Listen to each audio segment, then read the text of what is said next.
laban ni Jerwin Ancahas versus Umar Trinidad.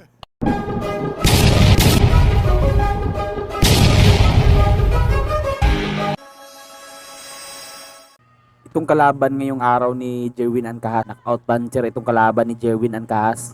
Punch itong si Jerwin Ancahas, yun, straight, pero naiwasan nitong, kaya naman medyo feel short yung straight, pero masyadong tangkad si Umar Trinidad. Uy, nice. Yung nice straight by Ancahas again. Ang labang ito pala mga idol kasi nahihirapan na siya sa timbang dati. Sinusubukan din counterin. Mabibigat yung mga step jab ni Jerwin. Uy, nice counter sa mga straight ni Ancahas. Yun, hook.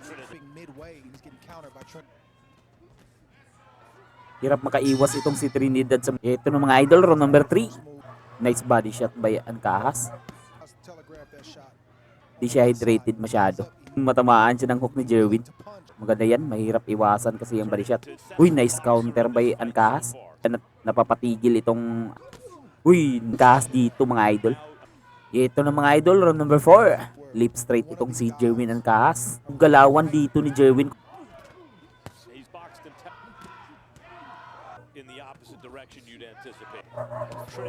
Sa mga lip hook ni Ancahas. Yun! Sa pool! Ito na mga idol, round number 5. Si Umar Trinidad. Parang ginagawa lang nilang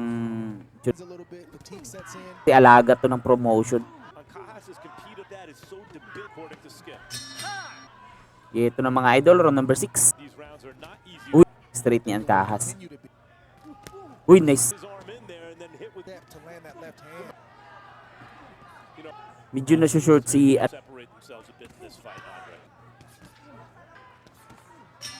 Ito na mga idol, round number 7.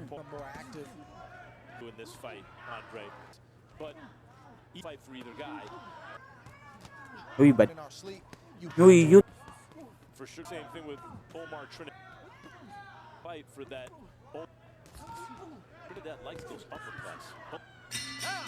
Ito na mga idol, round number 8.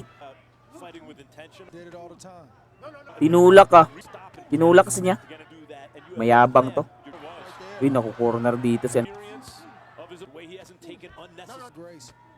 Uy, yun. Kaya masyado siyang open sa straight talaga. Ito na mga idol, last 2 rounds. Yun, shot na naman, tinamaan. Tama ni Umar Trinidad. Tama ng kanilang mga knock.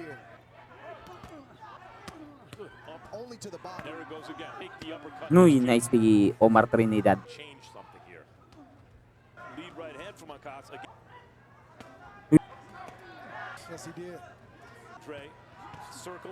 Ito na mga idol, final round.